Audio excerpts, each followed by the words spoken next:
Order. Good afternoon and welcome to the Women and Equalities Select Committee. This is another of our series of panel sessions on community cohesion, and I'm really delighted to say that we've got two panels of experts today. We have, on our first panel, we have Lara Thompson, UK Government Affairs Manager at the King's Trust. Welcome. Isabella Pereira, Interim Co-Director at Research Institute for Community Studies at the Young Foundation. Thank you for coming.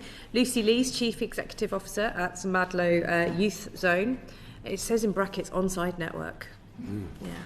And Tanya Vice, Project Manager at the Heart of Sidley Community Association. Welcome to you all. If there is anything at any stage that you think you want to go into greater detail, or it's data that you think that we should see as a committee, don't feel you have to go into great detail. You can always send it to us afterwards. And I am going to hand over to Christine to begin.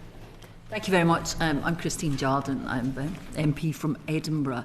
Thank you very much for coming to give evidence about to this inquiry about youth services and the role of making young people feel part of the community. So if I could start with Isabella, first of all, if you don't mind me calling you Isabella.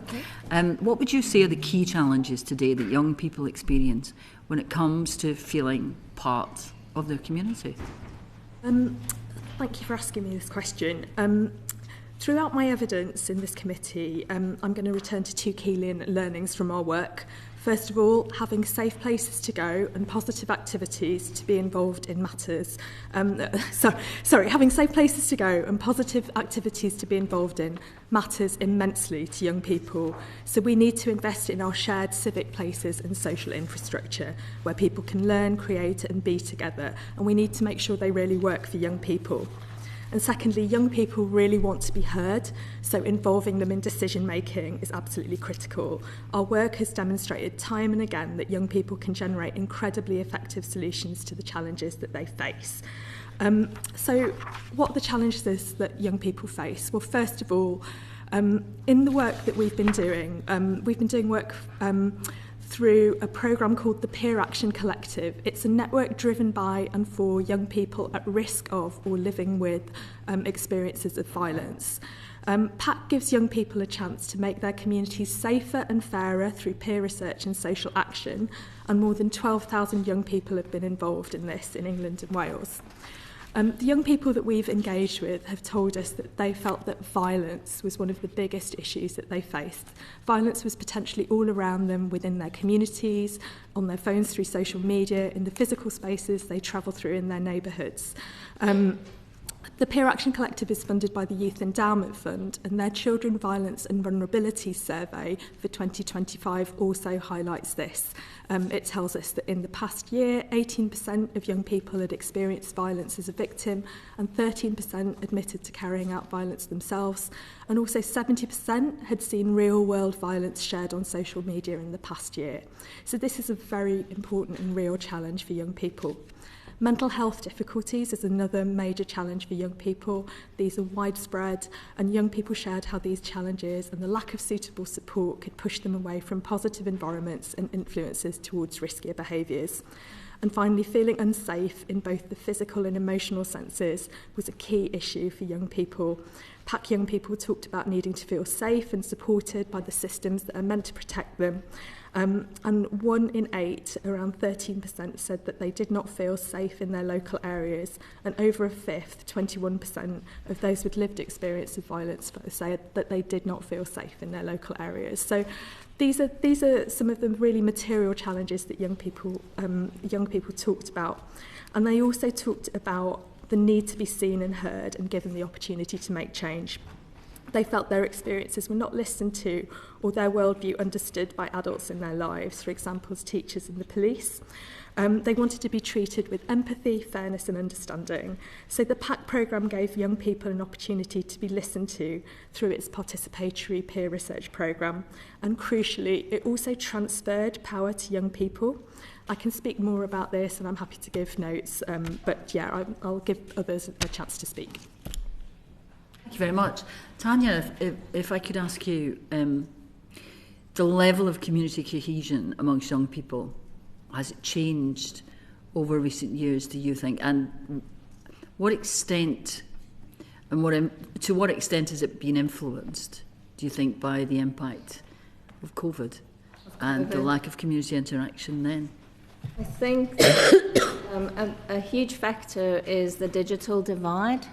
So we've got a whole cohort of young people who are now socially isolated, and a lot of funding is put into re-socialising these young people or policing a development of antisocial behaviour, when funds could be put into supporting community cohesion rather.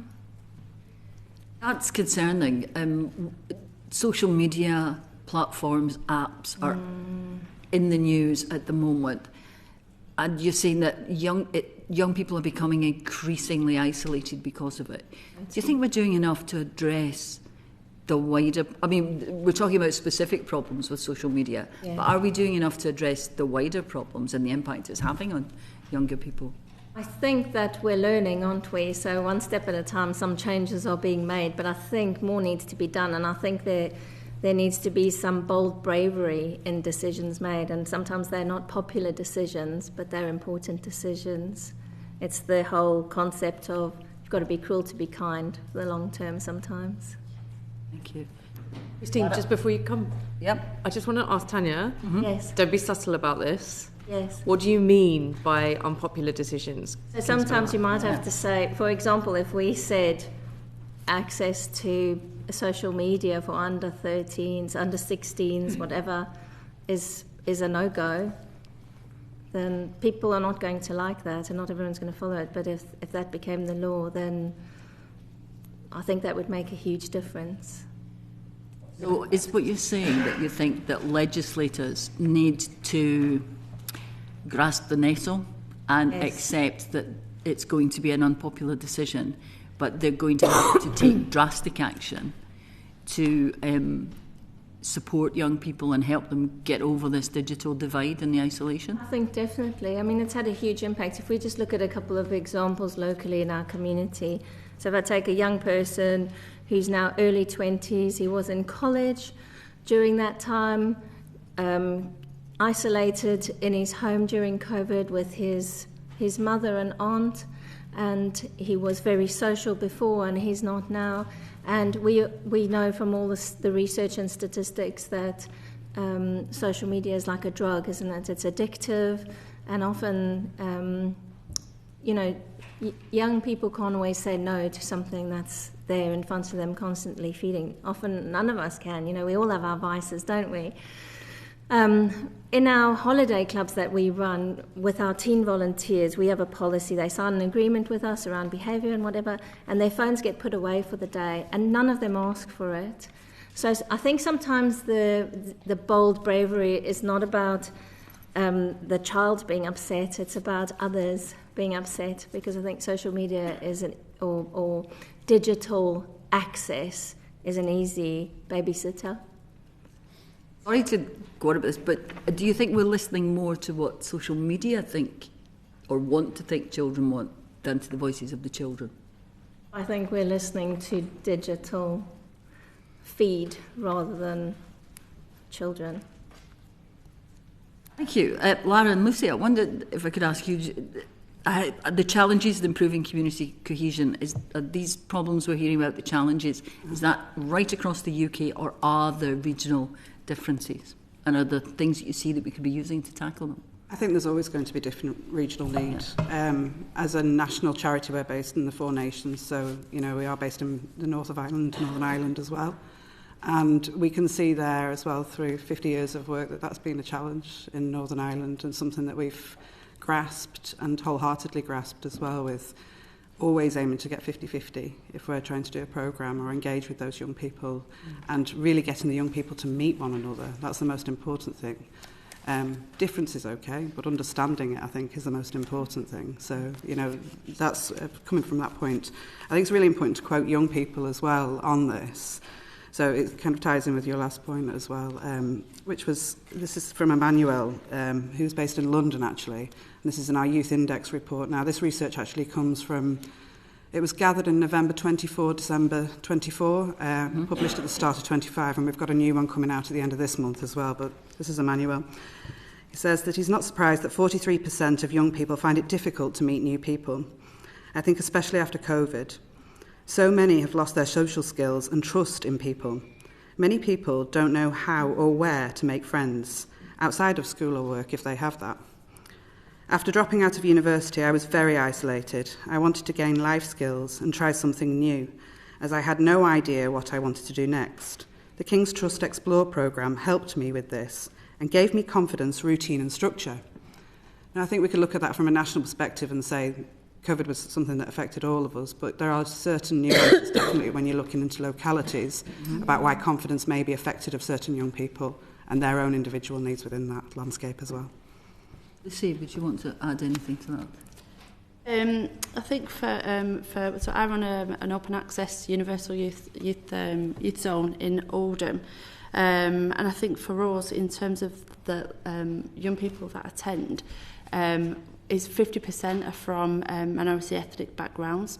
I think from past questions being asked around most of our young people, what they're telling us is that they do feel that they are lonely, they've got high levels of anxiety. These young people that have been told to not socialise during the pandemic and now be told to socialise, but with a lack of investment for youth services, that those opportunities aren't there for young people. But what we are seeing within the local authority, with the local borough, is because young people have got that opportunity to come to our youth zone. It's somewhere that they feel safe, that they've got opportunities. If we look back over the summer last year, when there was a lot of misinformation flying around, and where they're dependent on their phones, Wi-Fi is someone called a human right now. Is that for these young people, when the people, adults, was nervous about letting the children play out or walking to school, and they weren't going to school because something potentially could happen to their child on the way, where we thought we might have a dip in attendance for young people attending the youth zone actually went up because they did feel like it was somewhere safe, that they could come and meet and make new friends. From Onside's annual generational isolation report, young people are telling us that just going back to the mobile phone usage, is that young people are telling us that they don't want to be on the phones as much, that they want to socialise. For young people that tell us that they go to a youth zone, tell us that they get benefit, with 55% of those saying that because they've been able to make new friends. So I think having, of course, geographically, there'll be disparity because communities look very different. For us in Oldham, we're incredibly deprived. We're high on the list for the wrong reasons, but we've got such a diverse community, something to be celebrated, and young people do celebrate. But it's having that investment to ensure them young people can come together and take up opportunities. Thank you. Thanks, Christine. Lucy and Tanya, I wanted to come back to you. You both are working in very different areas. This session is around community cohesion, and it's great to hear that the young people are getting what they need from you. You're talking about them getting off their phones, and I think, Lucy, particularly for you, you have quite a diverse range of young people coming to see you. Are you finding that they are bonding and making friends across kind of cultural, religious and ethnicity lines, or is it that they are still just coming to your services and staying within their existing friendship groups? 100%. If you could bottle from Mahdlo Youth Zone in Oldham, the mix of young people that come in, touch wood, we've never had any issues in terms of, and I think that's the way in that our model is set up. So when young people come, it's 50p entry. We'd never turn anyone away because a lot of our members don't have 50p. For our young people, they come in and they're the young people for the evening. It doesn't matter. We take away all that stigma. Everything's under the one roof, where young people can access sports. If they don't like that, they can go and try something new.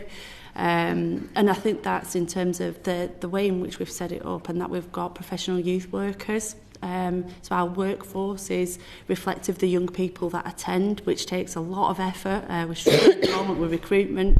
I think that's a national issue for youth workers. But yeah, I think it's the way in that the opportunities that are there for young people, the way our youth work team build those relationships, encourage positive relationships. The young people have got real ownership. It's there for them. It's not for us. I also think that for our members is that our bread and butter is early intervention prevention, which does need more investment. We need to fund more upstream to prevent more targeted services.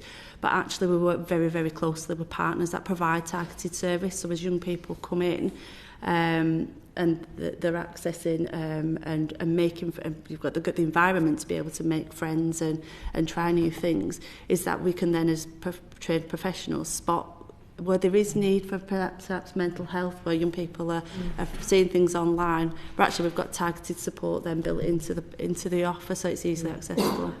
Thank you very much. I'm going to move on to Rachel now. Thank you. Thank you. This one's first to you, Tanya. And thank you, all of you, for joining us today. What sort of services do you think are the most beneficial to young people, particularly when we come to look at their sense of belonging in their own community? I think that services where young people have been not just consulted, but been empowered to lead on having a say about what they want and what they need. They know their own needs best. Those are the services that matter.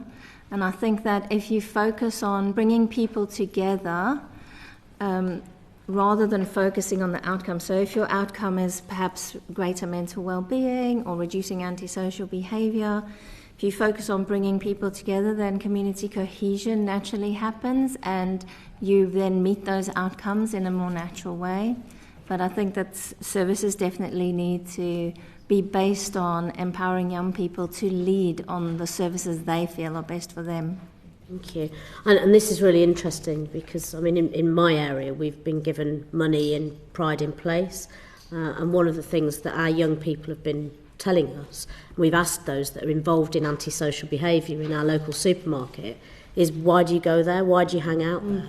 And the answer is because they can meet their friends, they can talk to them, and they can share what they've seen on social media because there's free Wi-Fi there. Yes. So, you know, we know for a start then how we need to design those new services. Definitely. But coming on to you, Isabella, what role do you think youth services play in reducing antisocial behaviour among young people? They've got an absolutely critical role in the work that we've done. Young people have said that they wanted mediated spaces, places where they feel safe, where they're comfortable, where they're included, where they're not judged, where they can do positive things together, have fun, relax, just as others on this panel have described, and that helps them avoid risky situations. They talked about activities like boxing, football, cycling, cooking, video games, all highlighted as being great for keeping young people busy but developing skills, and also critically having mental health benefits. So the mental health benefits bit is incredibly important. One of our PAC teams was based in Haringey in North London, working with the McPin Foundation, and they have developed a report which again I can share with you. But they talked very importantly about having improving self-esteem, confidence, and positive self-identity. All of these things are really important because where people don't have those things, they seek external validation, and that makes youth violence seem more attractive to people. So this is where I think youth clubs are really, really critical, and investing in that social infrastructure. You mentioned Pride in Place. The National Youth Strategy also talks about youth empowerment, and I think there's a really important opportunity here for government to bring together the Pride in Place call for community governance alongside what's in the National Youth Strategy around youth empowerment, and bringing those two things together, because it seems like a really obvious opportunity to target funding, possibly through devolution settlements, towards youth empowerment and just as you've spoken about, ensuring that young people can make those choices about what they need in their communities. Because that's the thing that I think we've seen through the Peer Action Collective work makes the most difference for young people. We will be coming on to the National Youth Strategy a bit later on. Sorry, Thank you. I think that's my questions for now. Thank you. Thank you. On to funding youth services. David. Yes, that interesting topic of money. So let's maybe go to you, Lucy, if I can. Can you outline the reduction of funding to youth services that you've seen since 2010 in the UK? And most importantly, what impact that's had on young people and community cohesion more widely? And perhaps you can maybe focus on, have any particular groups been more affected than others? Yep. I think the funding cut since 2010 has affected all young people, but I think more disproportionately those who are already vulnerable or from disadvantaged backgrounds. I think as well that for youth work, it is around, for us, is around that early intervention prevention. I think youth work is always seen as a nice to have rather than a necessity. So it's the easy cut. So whereby local authorities have struggled up and nationally, it's always the first thing. I think we need to that goes. We're actually we're never going to get ahead of ourselves and put the investment that young people deserve. I think for that social return on investment as well, Onside again, I've done some research. For every £1 invested in Mahdlo, we get £13 back in social return. So I think there is something that someone said a bit earlier around being bold and brave, and funding the tried and tested rather than the new and innovative all the time, so that we've got that sustained investment to youth services, so that we don't see young people who were already vulnerable or already, now with the cost of living, the COVID impact, it's just become further entrenched. And just to focus in on the impact that the cuts have had on cohesion in communities, any particular comments around that? I think it's more so that the young people haven't got the opportunity to come together, so they are, when we tell the young people tell us that they are isolated, that they're lonely, spending a lot of time at home in the bedrooms and not got an accessing. Those that want to access then haven't got safe places to go. Places where they feel that they're safe to go, or opportunities that are affordable, that are easy accessible, that young people want. So that consultation, again, youth voice is really important.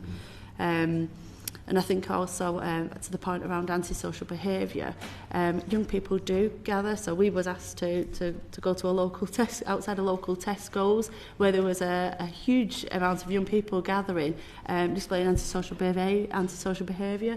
There was just a lot of them. They had access to the toilet and Wi-Fi. Yeah. So actually, as youth workers, what we're able to do is, because we've got that investment, a small part of investment, we're able to work with those young people to find out what it is that they want, so that we're putting money in the right places for what they want to do. So rather than just, say for instance, police might just move the problem on. Is that what actually work young people to find out? Just a quick follow-on, if I may, Chair. Just looking at the wider funding picture, so obviously a lot of funding comes from, or traditionally came from local authority governments, but I know now you also get funding from grant applications, or I know Onside work with local organisations as well to try and get funding. How's the picture looking for that at the moment in terms of getting funding from other sources for youth facilities like yours? I think in terms of that initial cash, that initial investment to build, for instance, new youth zones, we're about to open another 6 youth zones across the country this year. What the ongoing challenges is that sustainability. So we do have, with an Oldham, our picture, in terms of local businesses, philanthropists, are fully invested in our young people. Oldham Council are fully invested in the youth zone and our young people. Whereby I think there's real challenge is the trust and grants. Everyone's competing for the pound. Hence why, and probably be a question a little later on, is around, how people bid for money. You're bidding against each other all the time, so you're constantly competing for the money rather than it from a local point of view, coming together to what will make the most impact for young people of Oldham rather than just the individual organisations. Okay, that's really helpful. Thank you. Lara, if I come to you quickly, how should responsibilities for funding, design and delivering youth services be shared, do you think, between central and local government? And in your experience, how well do different government departments such as Department for Education and DCMS liaise on youth services? Okay, that's a great question. I think that, just going back to the first part of that, it's really interesting at this point in time to be talking about that, because we're in a transition time now between going from shared prosperity funding into local growth funding. And that's really important when you're looking at provision for communities, and especially within the youth sector. I think, echoing points made previously, it needs to be consistent, it needs to be sustained, and people really need clarity. And I think that that's the point which would give so much confidence, not only in the young people that are receiving the services, but those that are providing it as well. So in this transition time that we're sitting in at the moment, I think there are question marks over envelopes that are being delivered over local growth funds. And I think there are question marks over the split between capital and revenue. And obviously we do know that it's important that there is somewhere to be, but we need to provide those services through the revenue funding as well. So I think that consistency is probably the most important thing that I would say to that point. Okay. In terms of what's been done previously and in terms of collaboration, I'm looking forward to what's going to come out of the youth strategy. I'm looking forward to cross-departmental working on this. I'm looking forward to youth hubs. I'm looking forward to young people seeing the benefits of cross-departmental working. And I think that we can only improve moving forward. Really helpful. Thank you very much. Thank you, David. On to the National Youth Strategy. Kevin. Thank you very much, Chair. Pardon me. Yes, we talked a bit about the National Youth Strategy and maybe some opportunities there. It'd be really good, actually, Isabella, to get into the detail of, how well do you think it will actually be in addressing people's health, well-being and social cohesion? I think that I might be better conferring with my colleagues about the Young Foundation and sort of sending you a bit more of a detailed note. But, I mean, where we've got a particular set of knowledge is around the area in the National Youth Strategy that talks about sharing power with young people, which is one of the sort of key strands of it. We know from the work that we've done that will translate into meaningful change for young people in respect of cohesion and all of those different domains that are related to it that you've just shared. In the PRAC programme, we saw young people working with regional stakeholders, including police and crime commissioners, violence reduction units, combined authorities, universities, rail providers, a huge range of local providers, but also national providers too. And people talked about being inspired by young people's confidence and commitment to change, and also that the perceptions of young people's contributions change through being involved in that programme. This also led to lots of different kinds of interventions and sort of changes happening in local areas. I've got a huge list of them. Things like our Gateshead team working with their local council, building a directory of positive activities. The Bradford team developing a national rail campaign to support young people to feel safer travelling. A Bradford team also working to deliver a specialist agency to deliver mental health support in schools. The list sort of goes on, but I think it fundamentally comes down to this bringing the sort of funding within communities and also local empowerment together. I think that's the thing that makes the difference. Do you think there was enough engagement from the government with you, those stakeholders, sorts of stakeholders you've talked about there, in developing the strategy? Was it meaningful enough, that engagement? I must admit we weren't so involved in the development of the strategy, so I'm afraid I'm not well placed to answer that question. Perhaps others could answer it. Yeah. I think broadly it was in terms of young people's involvement and having a stakeholder. I think broadly, it was positive. I mean, we've not had a youth strategy for 2 decades, so it's incredibly welcomed. I think what we'd like to see is that ongoing meaningful conversations with young people, and letting them co-design. And I think the next steps, and the most important now, is making that youth strategy come to life, and that we deliver what we say that we deliver, that we've got clear accountability, that young people can hold people to account, and again that voice is continuing. I think we've got within the 10-year span, I think we've outlined where the funding's coming from for a number of years, but again, it's at the moment it's unclear around how that's going to continue with that long-term investment. Lara. Yeah, I can come in on that. I think that they did a really good job of the Deliver You survey, and that went out to thousands of young people across England. And we were really keen to put that out on our social media and put it on the caseload of our youth delivery leads as well, so that there was that actually genuine engagement of the young person involved in this as well. Sustaining it's really important, and I think that, you know, we're part of Back Youth Alliance alongside Onside as well, so, you know, we were contributing as much as possible throughout the process of writing the strategy.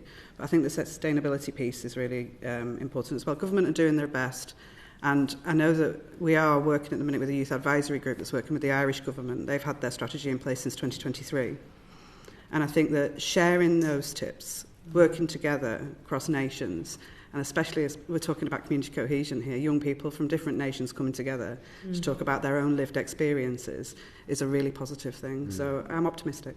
Yeah. What's not in the strategy that should be in there? It's a difficult question, isn't it?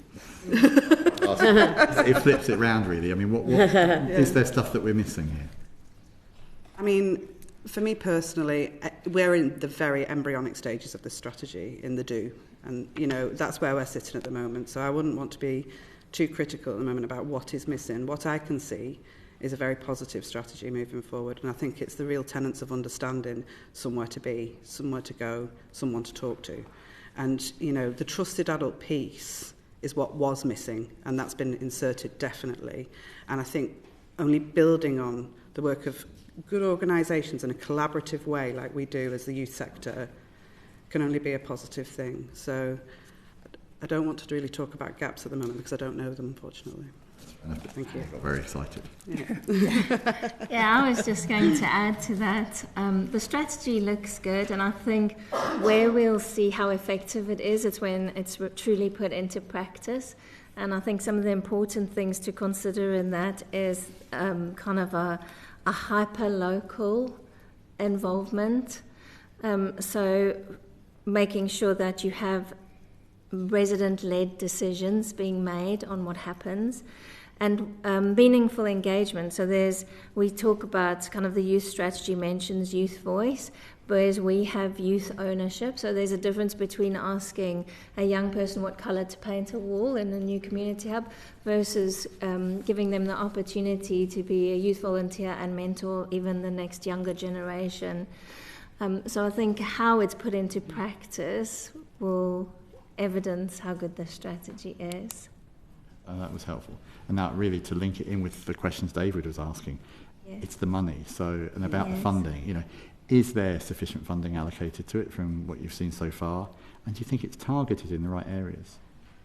I think that it needs to be, we have to have residents having a say, and that's the thing. We have a fantastic local kind of neighbourhood board. You know, they were the town boards, now they're the neighbourhood boards, and they're really good.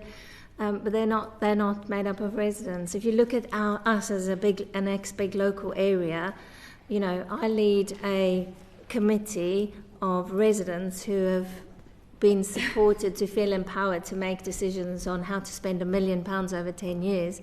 And that has activated securing the Levelling Up Round 2 funding for us to now build a community hub. And those are residents that have made that happen, not professionals or councillors or whatever. So I do think that it does have to be at a hyper-local level and sustainable, like my colleagues were saying earlier.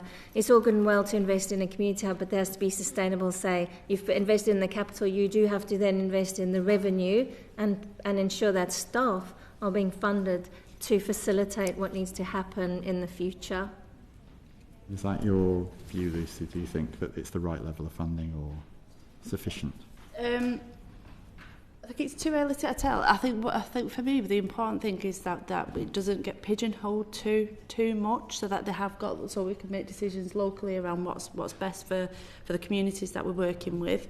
I think as well that it doesn't become diluted. I think as well then it'll give us the opportunity, like colleague was just saying, just around that, making sure it's really localised. Yeah, and there's flex within that, so we're not carrying on for 10 years down the same path. If something's not working, do something different there. Thank you, Kevin. I just wanted to explore, before I hand over to Rachel, who's got some of the questions as well, about this idea of engaging with young people. When I go to schools in Luton North, I tell them that they're my boss, because ultimately they are. And whether it's the Pride in Place funding that we've got, whether it's kind of their aims and hopes for the future, I always want to hear from them. And we did it with the National Youth Strategy, both myself and my Luton fellow MP, Rachel Hopkins. We had a proper engagement session. But these are extraordinary. And they don't happen day to day in government. And they certainly don't happen in every policy area. Yet I feel if that we did, and we listened to them and properly engaged with young people, we would get it right first time round. Is this something that you would like to see spread into other policy areas, not just looking at asking young people what they want for young people, asking young people what they want for society as a whole? Lara? 100%, absolutely 100%. Just to speak from our experience as a charity, we have an amazing London Youth Voice group. And when the new administration came into government, we went to the Department for Education. We walked around the Department for Education. We sat in Bridget Phillipson's offices. It was wonderful. People asking questions of the department. I think that at that point in time, civil servants hadn't seen that often. And I think that it's really important that they do see more of it. So yes, I would agree with you 100%. Across departments, young people need to be going in and getting engaged. And it's also, it's that knowledge base for the young person as well, and knowing how democracy actually works and understanding that piece, which also ties into community cohesion. So it's fundamental to everything that we're talking about, that it's a national conversation and a multi-generational conversation. Okay, did anyone else have anything specific to add on that? Yeah, we would strongly agree with that. I think the success of the PAC programme demonstrates the power of investing in youth leadership, voice, engagement. You can see the difference that it's making in lots of areas and lots of local areas. But I think it does need that investment because it's not, as you will have found yourself, it requires time and care to do community-powered policy making well. So we would really strongly advocate for ring-fencing funding for that, again, potentially through things like the devolution settlements. We talk about ring-fencing 1% of the 5 billion of the new devolution investment for community research and involvement in local policy making. And I think it's also that combination of community research and then working with young people to translate that into actions in their local areas that makes a difference as well. I'm going to say that some of the best submissions for ideas for what to do with Pride in Place funding have come from young people. Yeah. And it was facilitated by young people as well. So we had primary school children having secondary school children as facilitators. It was wonderful to see, and it was really good. I encourage anybody to do that. If you feel at all cynical about life, go and listen to young people, because they don't ask for ideas for themselves, they ask for it for their entire community. Christine, is yours point on this, or is it separate to this? It was following on from something Rachel said, actually. I've been listening to what was said, and it occurred to me, it's very brief. Go to Christine. It was about safe spaces and creating safe spaces, and what Rachel said about the young people going to supermarkets. And something Tanya said about it. Are young people creating we're calling it antisocial behaviour in lots of instances. in towns we're seeing groups of kids gathering places and we label it antisocial behaviour. Are they actually creating their own safe spaces because we're failing to do it for them? Can I answer? I think they definitely are creating their own safe spaces because often there aren't spaces for them, and often they're stereotyped. Young people are stereotyped as being antisocial. When I first joined Sidley in 2019, I went to a multi-stakeholder meeting about antisocial behaviour, and one of the issues that was raised were young people hanging out on the green near the pub. And I was kind of, why is that a problem? If I was hanging out on the green near the pub with a few of my friends, you'd be hoping I'd be coming in to spend some money in your shop or your pub. And we do need to change the view of how young people are seen. I think often antisocial behaviour it stems from young people not being seen as human, not being seen as part of the community, not being seen as the next generation of leaders, and being pushed aside. So they definitely need safe spaces. With us, we're building our Sidley Hub in Sidley, and we've engaged with young people throughout the process to ensure that they have a say. And when we've said, do you want a youth club, what do you want, they went, we just want a space. We want a space to hang out with our friends and do what we want to do. They just want a safe space. Like it's been said, they want Wi-Fi. They want to be able to do their own thing. And I think that creating those safe spaces also builds trust. They find people they can trust in those safe spaces as well. Lucy, and then I'm going to come to Rachel. Yeah, just a really quick point is that within the National Youth Strategy, they've identified the need for a named police officer that's attached to local to antisocial behaviour. That has to be done in partnership with young people, because we would just be moving the problem on, like my point earlier, rather than actually working with those young people to find out why it is that they're congregating there, what it is that they'd like. There's also then the risk of where you just want to move young people because local people are saying, they're causing antisocial behaviour, but actually youth workers are trained to spot for safeguarding, so it might be that they're gathering there for specific reasons that might not first be uncovered. Thank you. Rachel? We've talked a lot on the panel so far, and I was really interested about the co-designing of what happens, and it being resident-led and led by young people.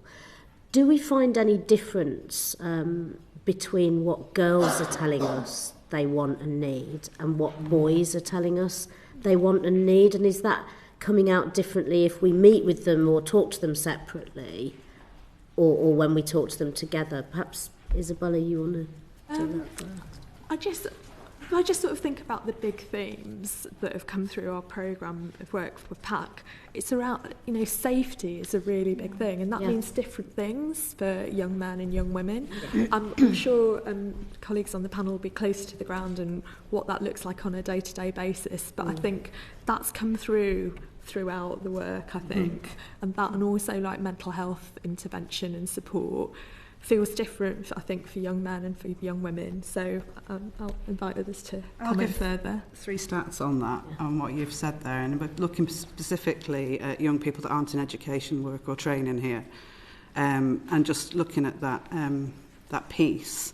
It's quite interesting. So the longer I'm unemployed and the worse I will feel about myself, 59% said yes to that was women, 48% was male. Loss of confidence whilst out of work, 51% women, 39% male. So a bit of a difference there. But the mental health problems during unemployment, 32% of women have reported this, and 29% male.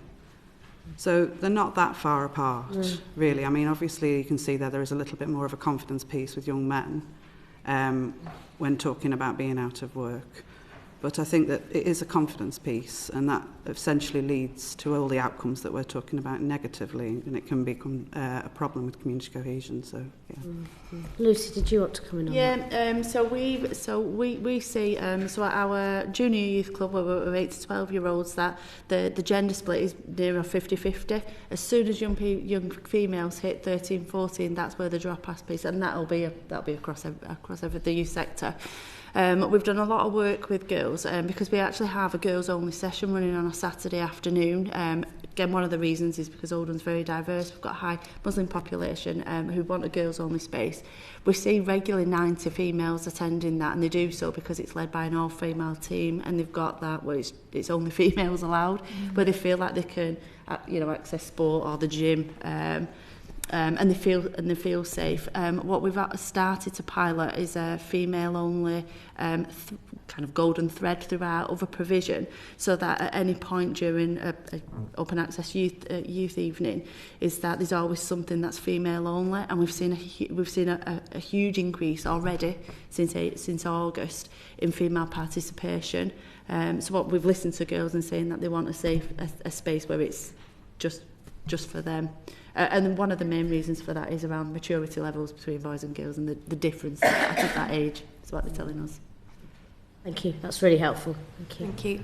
I just wanted to ask 2 quick questions before we end this session on the panel. The first one is, Lucy, you mentioned about the difficulties of getting youth workers. Do we have any statistics in terms of the national shortage of youth workers, Lara, Isabella? I unfortunately don't. I can look back on that and write to you about really that's good. not our specialisation. Thank you. If you could follow that up, Yeah, that'd be definitely. fantastic.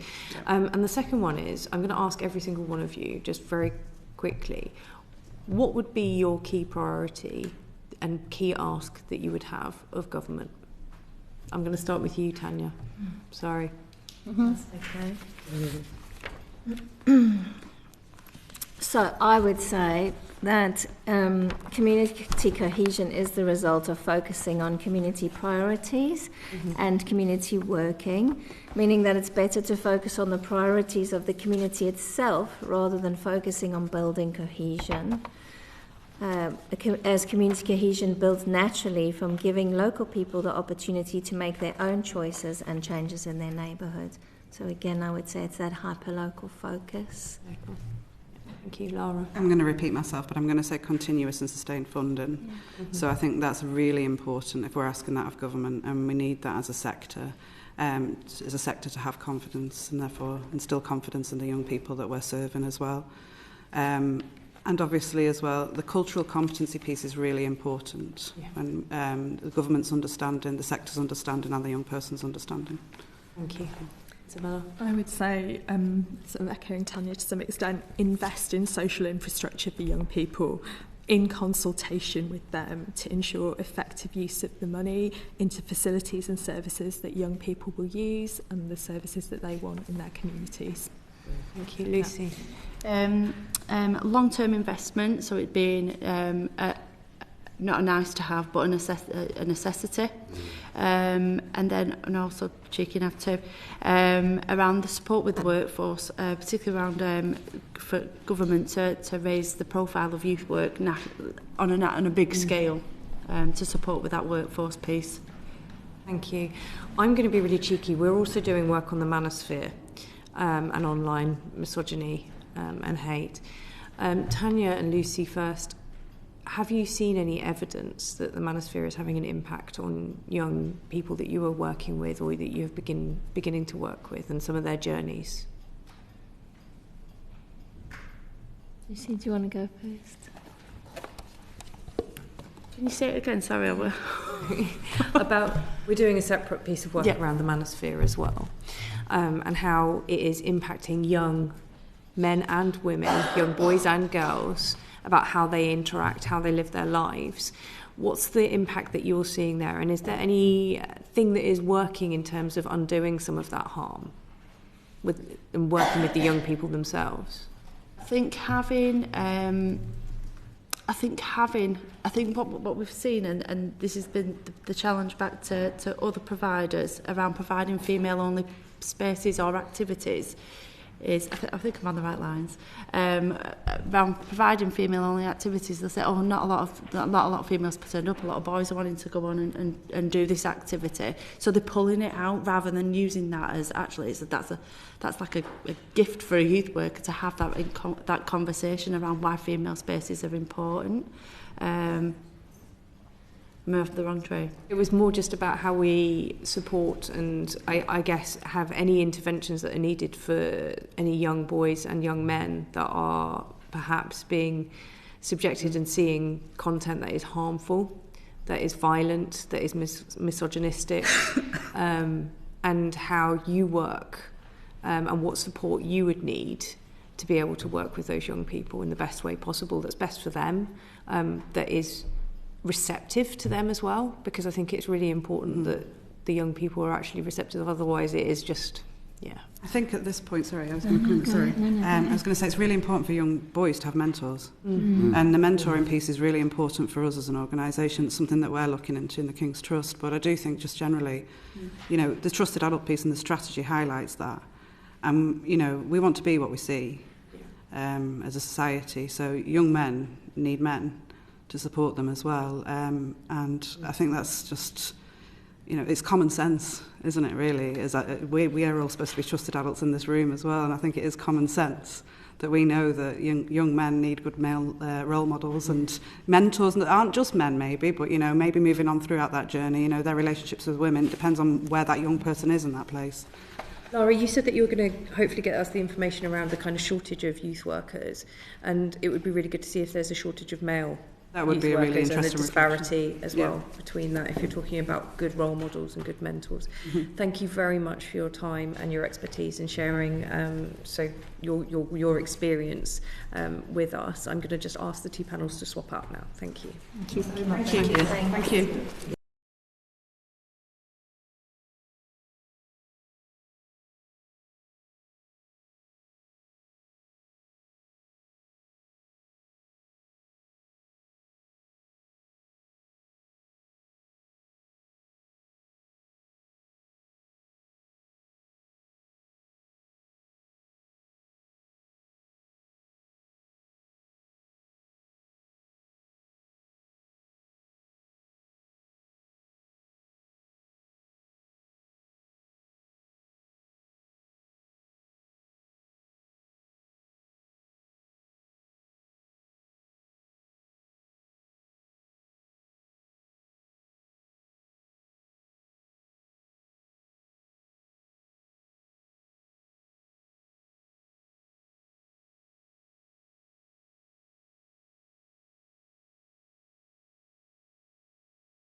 Now moving on to the role of sport, which many of us in this committee are incredibly excited about.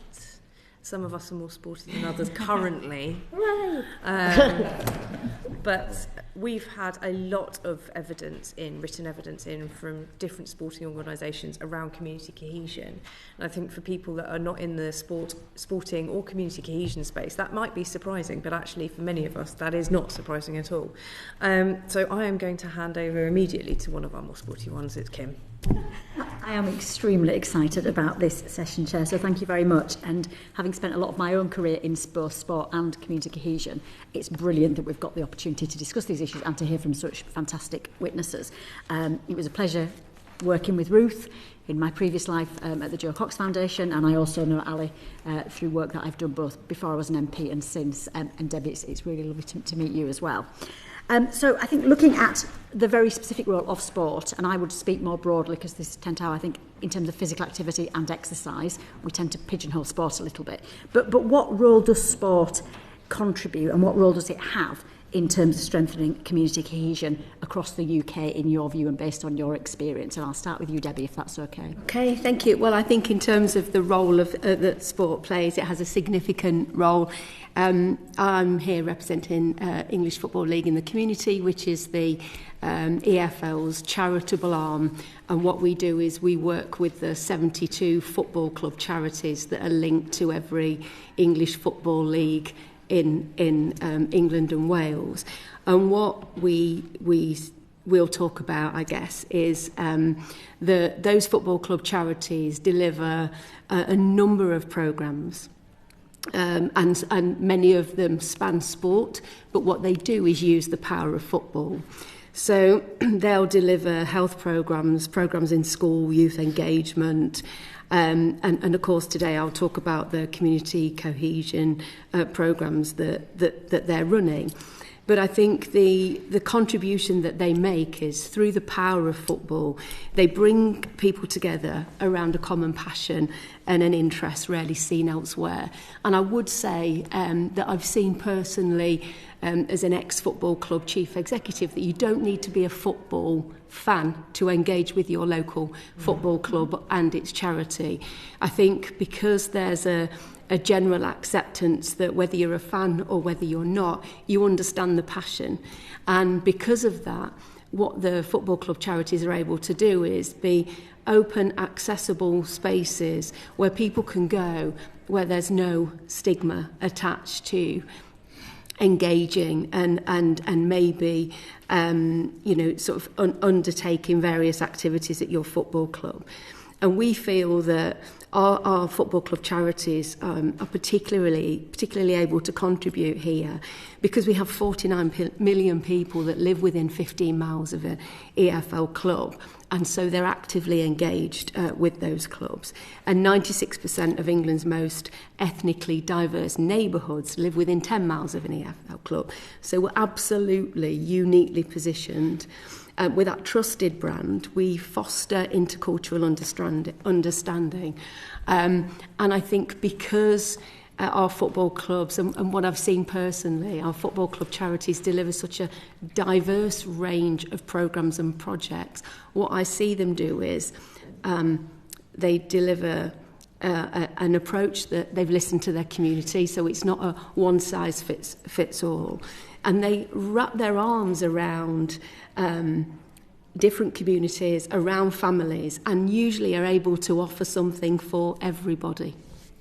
Brilliant, that's lovely. Thank you, Debbie. And I am a football fan, but I'm also very much a sport fan more broadly. And I do sometimes worry that particularly in politics, we tend to think that sport equals football. And as wonderful as football it is, there are lots of other sports that I think it's important to talk about. So maybe, Ruth, coming to you, in terms of the broad work that you've done through Spirit of 2012, what do you think the role of sport is in terms of community cohesion?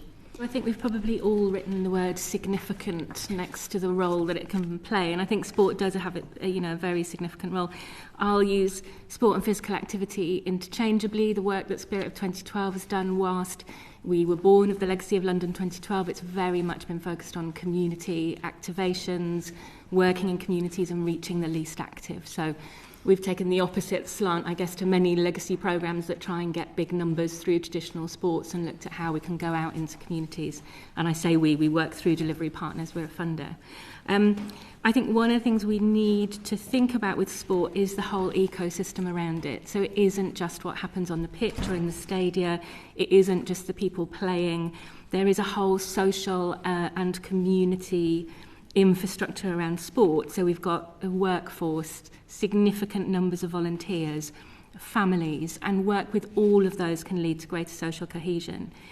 Essentially, what we're giving is people the opportunity to bond over something they enjoy. And so sport is brilliant. It's not the only thing. We would also say arts and culture, volunteering, anything that gets people together is great for social cohesion, because it's about social mixing. And Belong has done some brilliant work following up from their Beyond Us and Them research that they did during COVID, and then they did a piece of work with us called Radical Kindness about bringing people across difference together, and that sense of socially mixing and how you create the spaces that are trusting, supportive, and can bring people together to develop that kind of the understanding, the empathy, and at the end of the day, the friendships and bonds that lead to greater social cohesion. When we've evaluated some of our physical activity interventions, so we did a big programme with the Scottish Government called Changing Lives, and Get Out, Get Active, which was our largest physical activity intervention. When we've asked people their motivation for coming and staying, it is at least as much about the social elements as the physical activity elements. And so I think we need to really harness that whole infrastructure to build that kind of bridging capital and bring people together. As well as funding projects, Belong's done some great work to codify the role of sport, and again, that's available online, and I can point to it around the power of sport with others. Brilliant. So That's I think brilliant. look at the whole system, look at the social mixing, look at the space around sport. Lovely, thank you, Ruth. And I'm going to come to you, Ali, particularly as a result of the work that you've done through the Youth Sport Trust with reference to young people, but also maybe if you've got a comment. I think one of the mistakes sort of I'd seen over the years with looking at sport through the political lens was it was always either performance or participation, and that was always something that concerned me. I don't know if you've got any thoughts on that, and surely the job of the leadership of the government is to make sure it's about both performance and having elite athletes who can represent us at the highest levels, but also at maximum participation across every level of ability and background. Well, thank you, Kim. So I represent a charity called the Youth Sport Trust, as Kim said, and its mission is to build brighter futures through the power of play in sport. So while we know part of our mission is to get more young people to enjoy, fall in love with, or stay in love with moving, I believe children are born in love with moving and we kick it out of them. So it's about that. But to take your second point first, Kim, performance, participation, and then the intentional use of sport as a vehicle to drive social change. And I think that's often completely missed. We talk about the performance end, we talk about grassroots, getting the nation more active, giving people hopefully the motivation and understanding of how to stay active for a healthy and fulfilling life. But the bit in the middle that we do a lot of is and thanks to people like Ruth and Spirit of 2012, raise funds to do targeted interventionist work, which is done through the context of play and sport. So Spirit of 2012 funded us to deliver a Breaking Boundaries project, which was inspired by the nation hosting the Cricket World Cup, and cricket being potentially a sport that has the power to unite, because lots of people of different heritage in this country are passionate about cricket. It started there, it ended up multi-sport, but the whole idea of the project was to intentionally use cricket as a vehicle in the places where cricket was played, to come back to Debbie's point, kind of neutral territory, to bring people together to have fun and enjoy and learn about each other and understand about each other. So that would be my first point. I just want to make that. We may well have the opportunity to come back to that later. The point about children and young people and the role that sport plays, it plays a fundamental role in developing attitudes, beliefs and values which then underpin children's character and how they view the world going on. So I think we don't need to get into overly interventionist work, but one of the things we've always been passionate about, physical education, is a subject that uses the physical domain but develops physical, social, emotional and cognitive aspects of a child. And I think therein is a really important point, that sport is a brilliant, safe space to help children explore attitudes, perceptions, values, and also build some of those competencies like leadership and resilience, which are important in our world to being able to work alongside others and live kind of harmoniously. So I think it's both genuinely targeted projects and programs where we're working with cohorts, communities in a very deliberate way to try and create cohesion, but also just in the way in which we educate children in and through the physical can develop attitudes and values, and I say behaviours that stand us in good stead for the future. Brilliant. That's really, really helpful. Thank you. So I think you've done an excellent job of selling the power of sport generally and physical activity. So if it comes to specific programmes that your organisations have run, can you give us the examples of some of the best programmes and the best initiatives, particularly around community cohesion, and what the outcomes of those initiatives were? And I'll start with you, Debbie, if that's all right. If I could talk initially about a programme that we ran a few years ago where unfortunately the funding ceased, and I'm sure we'll come on to talk about that. So we ran a programme across 10 of our football club charities called Communities United, and what that did was it brought together through 10 football club charities, families that focused largely on their culture. They did fun activities together, they undertook heritage activities together, and then they worked on a social action project together. So this was a real journey of discovery. Just just short of 260 people that engaged in this programme. We got some really, really positive outcomes from that, which were around the feeling of increased belonging, broader understanding of one another's culture. But as I say, that programme was discontinued, and I think, you know, and that is one of the challenges that we face. But we really saw, you know, a 30% increase in positive feeling around trust, social capital, social cohesion. So that's one project we could talk about. Leighton Orient Football Club, they run a programme called Connects FC, where they, and I've sat in on one of these gatherings, which, you know, incredibly fun but really powerful when you see the use of sport, as we say, to bring people together socially. The Connects FC brings together the Punjabi, the Jewish, the LGBTQ community and others all around a table. And it might start with their love of Leighton Orient Football Club, but actually the areas of discovery that they then chat through and work through are really building those lasting connections, those really positive behaviours, and as has been said earlier, those future leaders. Sorry to interrupt. Just in terms of time, as much as anything, but you've got the power through the work that you do of the brand of the football club, and I think that is very powerful. What involvement in those initiatives has government had or local authorities had, and do you think there is a difference in how those programmes are badged and presented to the public in terms of levels of engagement?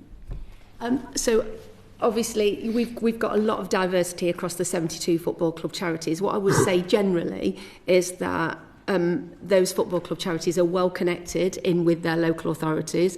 Many of them are working with their local authorities to listen to specific community needs, to engage with specific marginalised communities, listen to what they need and deliver.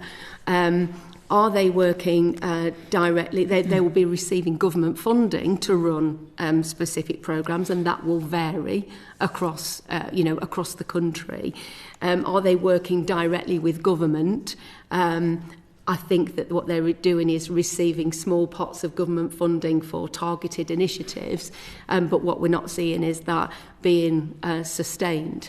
And a challenge, you know, for our charity network, for example, around community cohesion, is that I think if we talk specifically about football and we take the summer riots of 2024, what happened there was football behind the scenes was asked to engage after the event, to bring communities together, to start clear up, to help that community heal.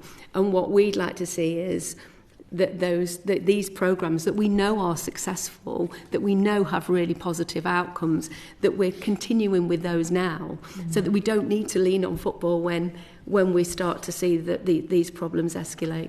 That's brilliant. Yeah, that's really helpful. Thank you. Ruth, I'll come to you now in terms of programmes that your organisation has funded and what the outcomes have been around community cohesion. Yeah, so we, as a funder, invested £21.1 million in projects that bring people together and £13.3 million in activity projects, so projects that particularly use sport and physical activity. And we're really proud that we've reached with regular participants over 104,000 across the UK and 64,000 volunteers. It's really about how we've funded as much as what we've funded. So our funding model was based around outcomes and a focus on social outcomes rather than mechanisms. We've funded some sport and physical activity programmes, but social cohesion was one of the three primary outcomes that we were funding. So we were less interested, I think, in the mechanism, although sport was a very effective one and a very important one, but looking much more at the kind of outcome of it. So really focused on flexibility. Ali's talked a little bit about that, testing new approaches and gathering learning. Breaking Boundaries was one of our biggest specific physical activity and social cohesion programme that we funded. It was £1.8 million over 3.5 years in 5 locations. I'll let Ali speak to some of the detail. I think it was interesting that we started it from the premise that cricket was a really good vehicle to bring people together, particularly young people, and develop empathy and understanding. and cross-working. And it was, but we needed to shift, and that was through listening and building flexibility in. So, did you make it multi-sport? So it became multi-sport. Yeah. Part of that was because during COVID, just focusing on cricket-related activities was quite hard on Zoom. I mean, kind of fundamental. But also the young people didn't just want to do cricket, and coming back to the point from the previous panel about really listening to young people and what they want, and allowing young people to have that kind of agency over what's delivered and how it's delivered is really important, and it's something Youth Sport Trust and Sporting Equals, who delivered it, did brilliantly. Embedded in it was a development programme for young people, so it wasn't just doing the sport, there was a lot of education programme around empathy and understanding around it. And they also shifted, at the time they shifted into multi-sport, focused very much more on developing partnerships between organisations. And I think that's something we often miss in community cohesion. It's very important to focus on individuals, but developing partnerships between the trusted organisations that individuals go to is really important to do that kind of bridging work. We've done lots of work with the Scottish Government through the Changing Lives, through Sport and Physical Activity programme. For example, a partnership between Jog Scotland and the Scottish Association for Mental Health, and work with Sporting Memories around football, so bringing older members of the community together to talk about the heritage, the memories around sport there. We've also used major events, so sport isn't just obviously the playing and participating. We bring a lot of major events into the UK, so we've used lots of major events to build community programmes around, for example, Birmingham 2022 Commonwealth Games. That's an interesting point, isn't it, in terms of part of this is about the cohesion that takes place with the people who are playing the sport, but part of it is about the fans as well, and the bonding that happens when you're watching sport or you're being involved in sport in other ways. That's really helpful, thank you. Ali, I'll just come to you. I'm very sorry because this is one of my passions, so I'm sorry I'm taking up a lot of time with my questions, but these answers are brilliant, really, really helpful. So Ali, for you, again, maybe another example, because you talked about breaking boundaries, anything else? And also your view on where government should sit with this work, because certainly if something's badged as being a government initiative or badged as being a local authority initiative, it's not quite as sexy as a football club branding it and badging it or somebody else. I don't know if you've got any thoughts on that as well. Okay, thank you, Kim. And just to say, I won't repeat what has already been said about breaking boundaries, but I just want to make one point about it. It was about organisations coming together, and I think there's a real important point about community cohesion. No one can do it on their own.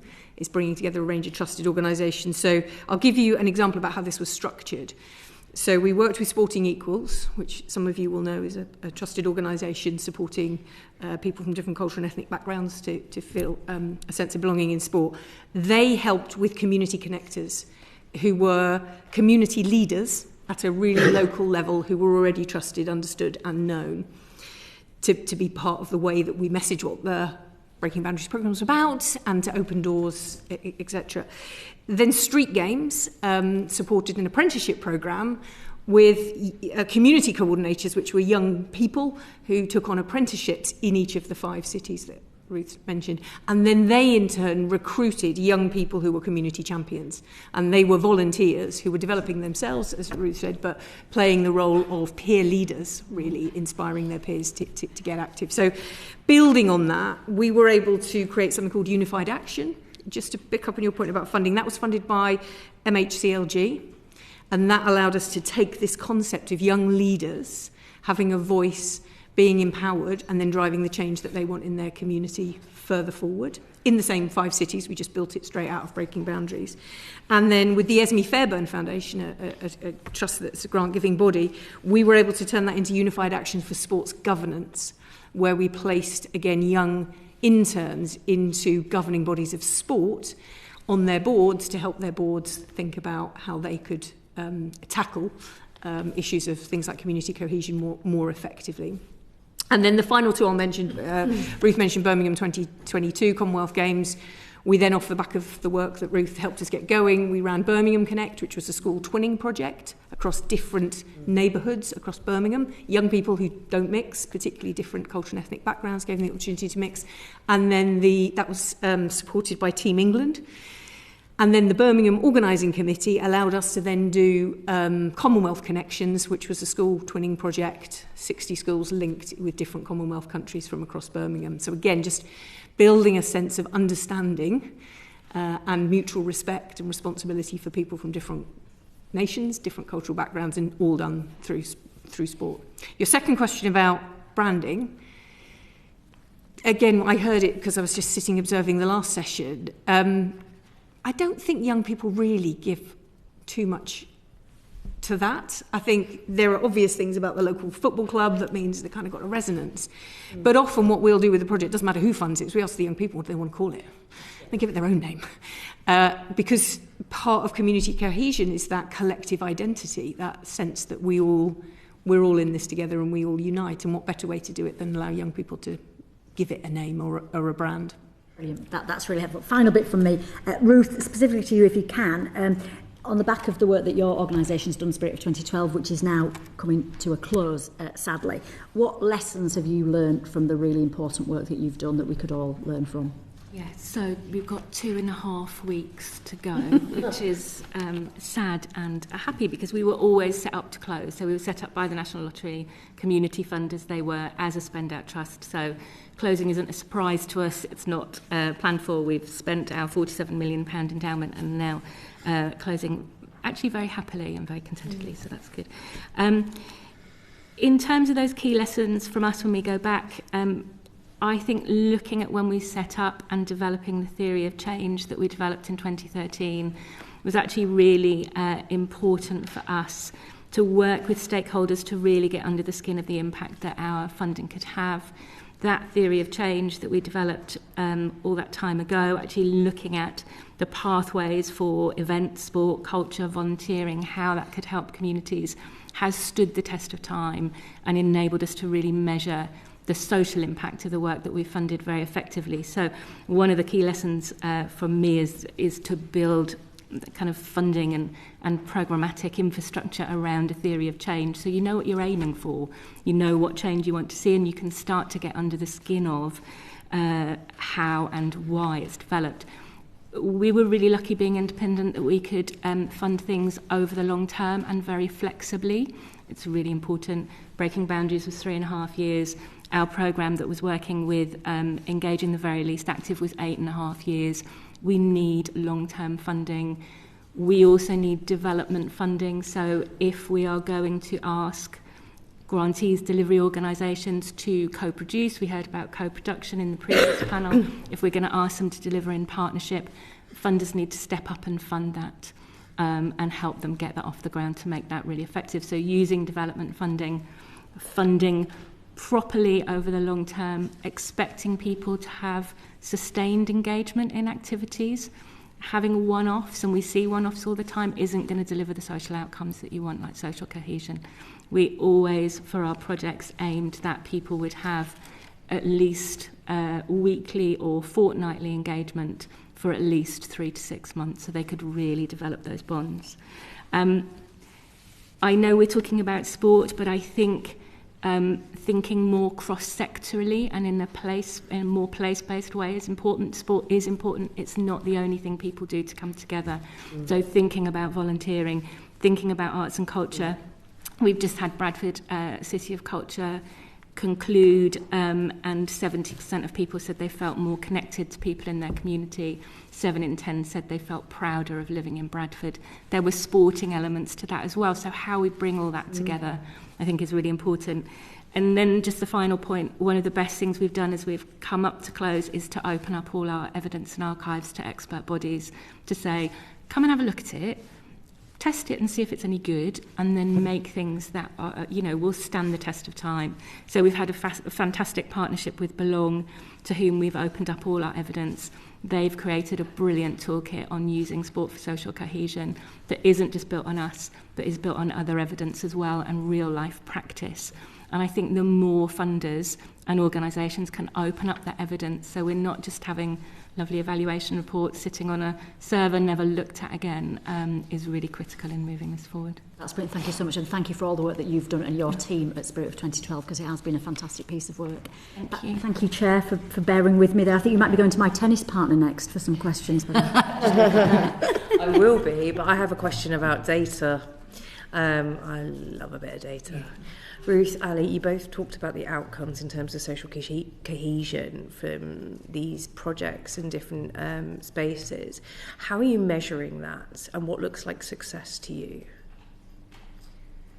I can start off and then Ruth. Yeah. I mean, Ruth sort of referenced their theory of change. So for the Breaking Boundaries project, there was a very clear, this is the journey that we're trying to go on. And again, Ruth, through the Spirit of 2012 partnership, appointed an independent evaluator. So we had Wave Hill that were looking at this from the word go. So we were able to identify some of the things actually that Debbie's already talked about in terms of how young people were reporting their sense of belonging, how much more they were participating with young people that they wouldn't normally participate with, how a community was taking part in physical activity more with, again, other communities than it had before. So we've got a lot of that, which I'm sure Ruth will talk through a bit more of the detail on. But one of the things I did want to mention today, I didn't know whether I'd save it at the end, whether you have the last question and allow us to put a thing, but I don't believe there is, but feel free to tell me if there isn't, a clear national shared understanding of how we measure community cohesion. So we adopted something, and then that meant that all of Ruth's work had the same framework, but when we work with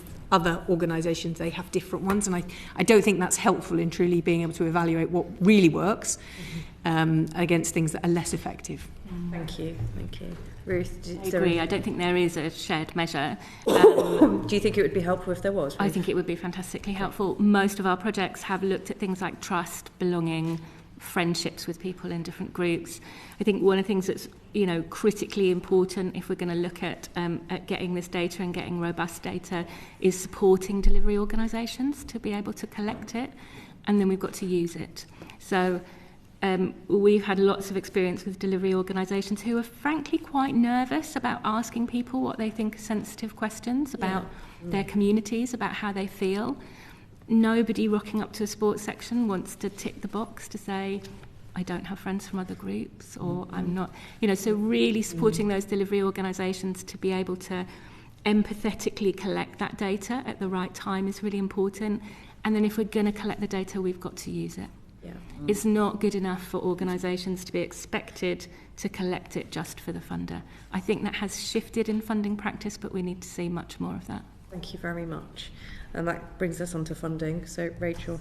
Thank you, and thank you, panel. It's really inspiring to be joined by three inspirational women in the field of sport, and I probably can say I'm probably the second most enthusiastic person about sport on this committee, because nobody could be more enthusiastic than Kim, and I'm delighted to follow in her footsteps, chairing the sport all-party parliamentary group.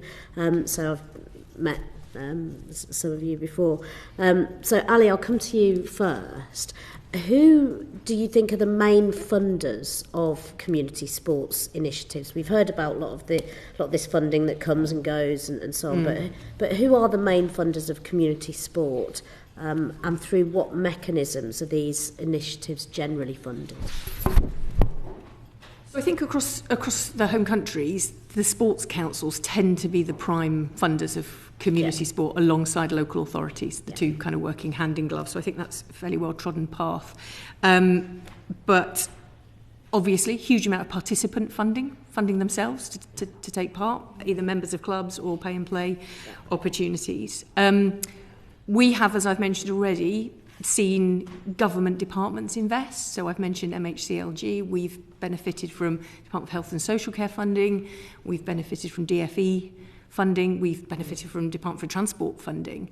But on that point, it's always felt quite uncoordinated.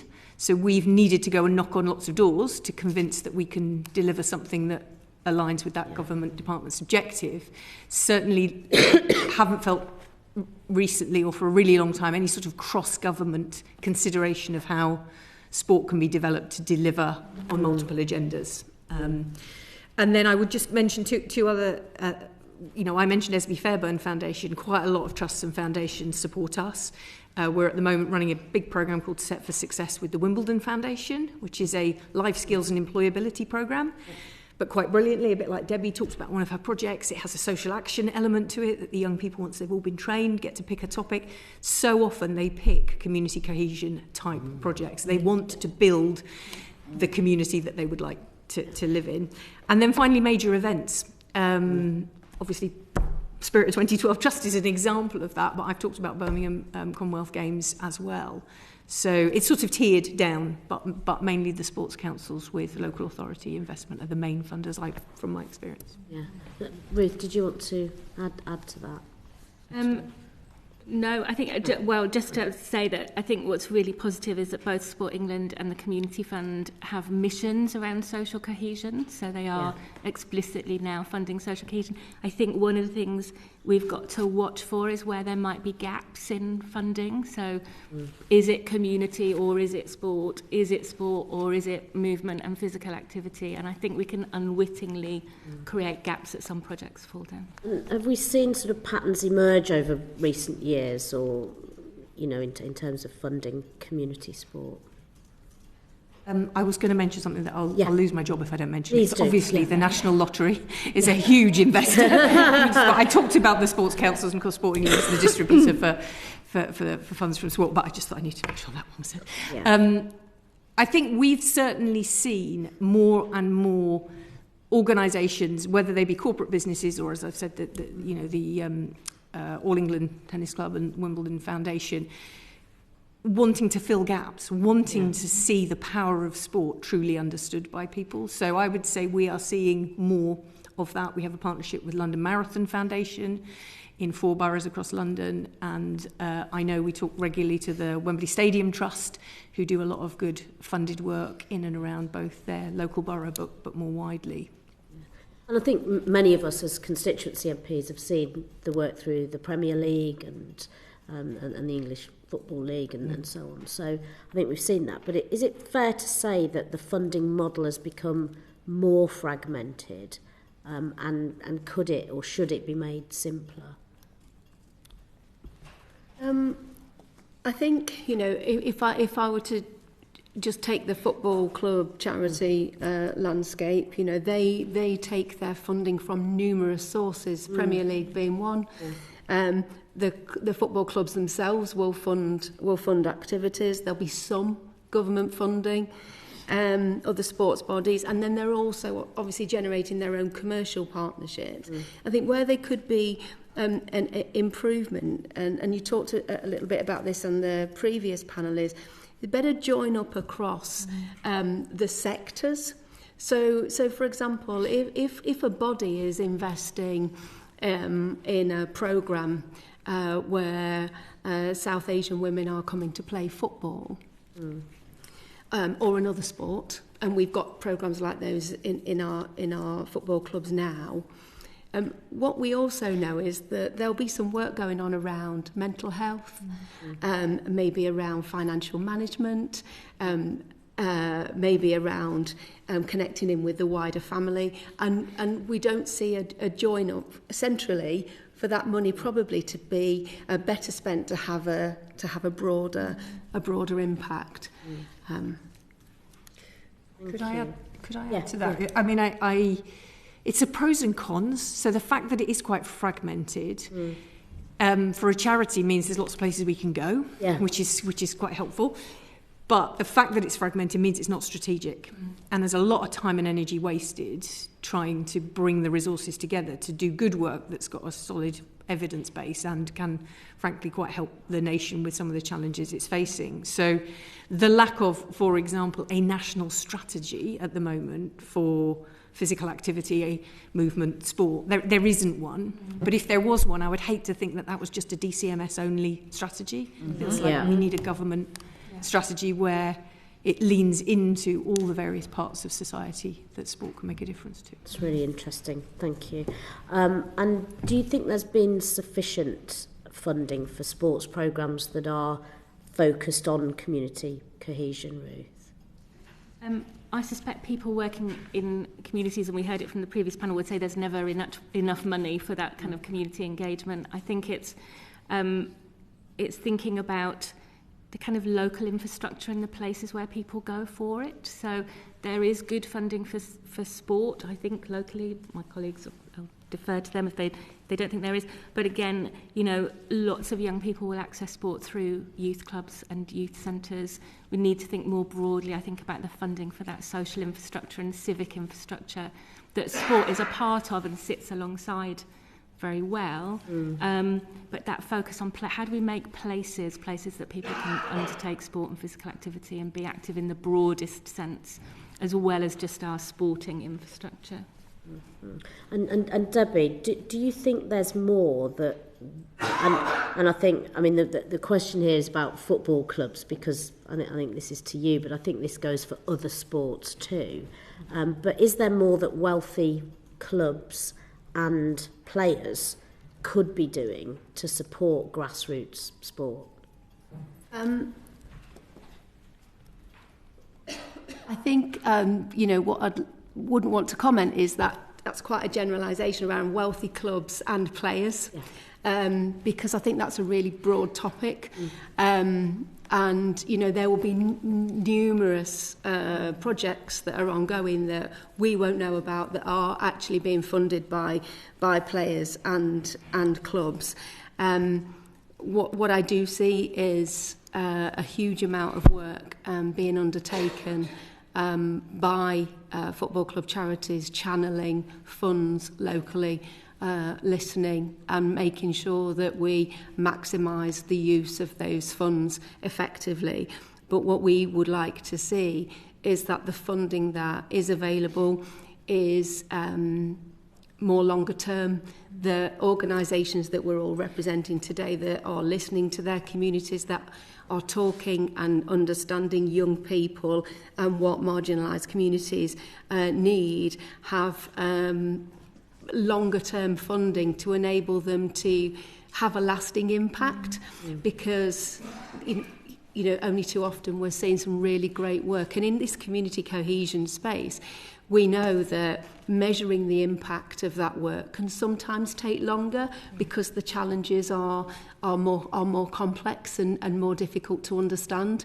And if I could just pick up on that point around understanding impact, we talked about data earlier. Our 72 football club charities, we measure the impact that the work that they're having annually. We have an impact report that I would love to send you, which shows you the vast, you know, the 1.1 million people that were engaging, the 1.24 billion pounds worth of social value. But that a common approach to measuring that across community cohesion, I think, would be really useful. And I think our organisation is also showing a great model where what we do is we try and build capacity with those 72 football club charities. So we've developed a monitoring, evaluation and learning toolkit so that they can all be measuring the impact of their work, so that we can come and tell that story and show the return on the investment, which is £11 for every one invested across our programmes at the moment. Could I yes, come in very briefly on football, because Ali mentioned that one of the ways that we can stimulate physical activity and sport investment in communities is through major events. I think we've got a real opportunity with the Euros 2028 coming to the UK and the Republic of Ireland. It happens to be in the year of the 80th anniversary of Windrush. I think there's a significant opportunity for that legacy programme and the impact programme built around it to really do some significant work on social cohesion through football. Okay, Ali, do you want to? Yeah, only just to add, coming back to your earlier point about fragmentation and my first point in answer to Kim's question, it feels to me that sport for social good isn't recognised as something to invest in. We invest in organisations that are able to do it, but we don't set out to try and do that. So I'm on the board of the Sport for Development Coalition, which is lucky to be a Sport England system partner, but it's a tiny organisation, 3 people, but has got 400 grassroots organisations in communities that wouldn't consider themselves as sports clubs. They're community clubs, but sport is how they work in that community. And the funding for that bit feels to me to be not thought through and not clear. So it's brilliant that the football clubs and the foundations are all doing this work, but it's out of their own sort of goodwill rather than a strategic intent to try and drive this sort of outcome. Yeah. And I think we all know, I mean, hosting those major events costs money and time and effort, but it does pay rewards. And whether that's looking at the Euros or looking at more minor sports like golf and looking at the Ryder Cup being hosted in the UK as part of Europe in 2035, then I think there's lots that we can be looking at. So thank you, Chair. That's true. And we have to be intentional about it. So that doesn't happen by accident. That happens through intentioned planning that needs to be long-term and invested in. I agree. Thank you. Thank you very much, Rachel. Many of us had learned from colleagues in Iceland about the accessibility of sports facilities and the availability of them, and they have a glorious aim, which I would love to... Debbie, you talked about times, how long it takes to get to a football facility, but theirs are mostly in walking distance. So many of their young people are safe to walk from school to the sporting facilities and back home again by themselves. That would be a lovely thing to happen in the UK. But are sports facilities across the UK sufficiently suitable, diverse and accessible to support a wide range of sports programmes at the moment? And are you seeing any improvements in that area? So I'll start with you, Debbie. Okay, so we, across our EFL charities, we made, and football clubs, we made 1,351 of our facilities available for use by local communities in 23-24. Now that'll include football and other sports facilities, sports halls, meeting rooms, classrooms, dedicated community centres. And that's 500,000 hours for community groups. And about half of that is being provided free of charge or at subsidised rates to local community partners. We think that our clubs are doing a great job of listening to communities and responding to their needs by allowing them access to these facilities and engaging with them about how best to use the facilities. Some of our clubs are doing a grand job of protecting time and spaces to respond to specific marginalised communities and what they want. But of course, you know, there's always more can be done, and we know that central budgets are under pressure, and you know we can't rely on football club facilities to deliver most of those.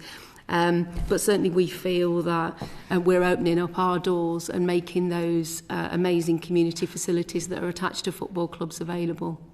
Ali and Ruth, I just wanted to ask, there are many schools have fantastic sporting facilities, but we hear time and time from clubs and schools that have outsourced the management of these sports facilities, that there is a real disconnect between what these outsourced management companies do with their sports facilities and the community's need. Is there more that can be done to tackle this issue? I see that particularly with hockey, anything that needs floodlit pitches, and other sports. Is there anything that can be done to tackle this issue?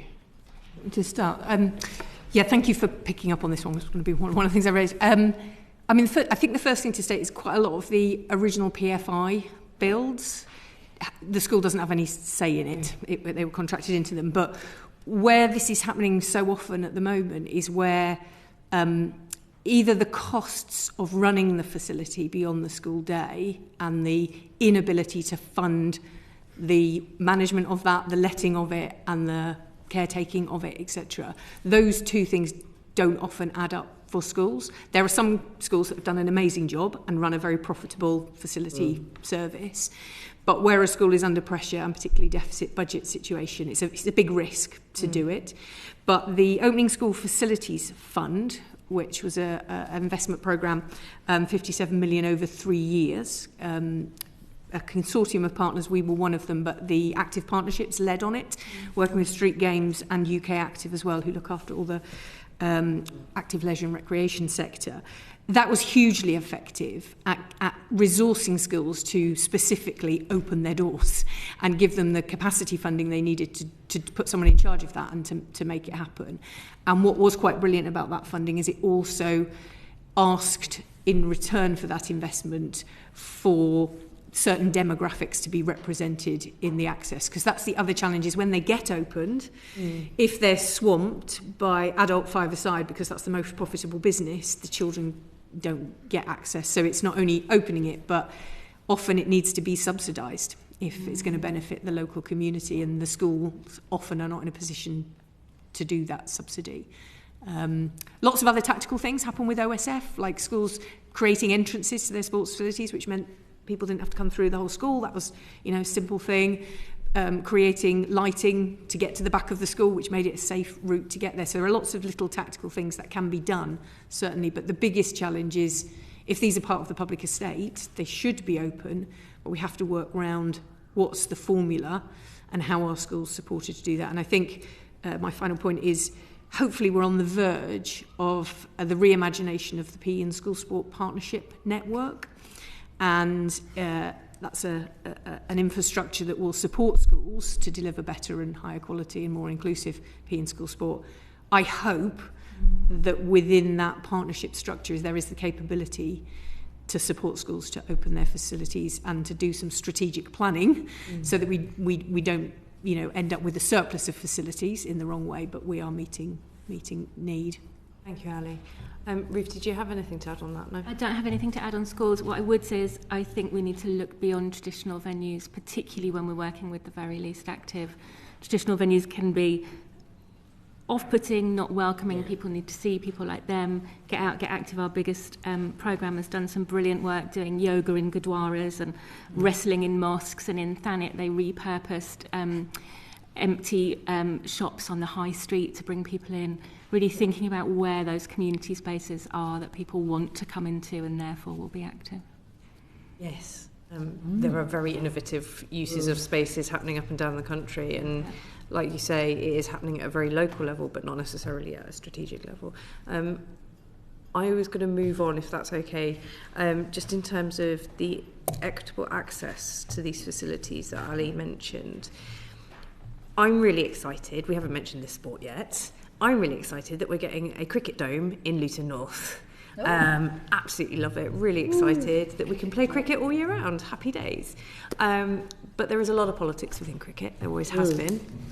But there is also a really exciting trend in my constituency, and I'm sure in other parts of the country, where we're seeing more women and girls playing cricket.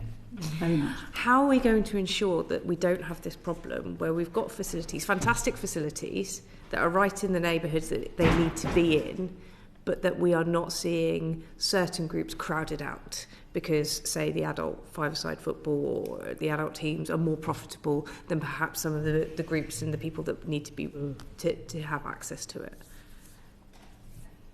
May I start? I think it's twofold. One of which we need a financial model that works, because often, as I've mentioned, that access for the communities who need it the most may need to be subsidised to be able to get there, and whether that's subsidised by the more commercial use at other times. So I think there's an economic model.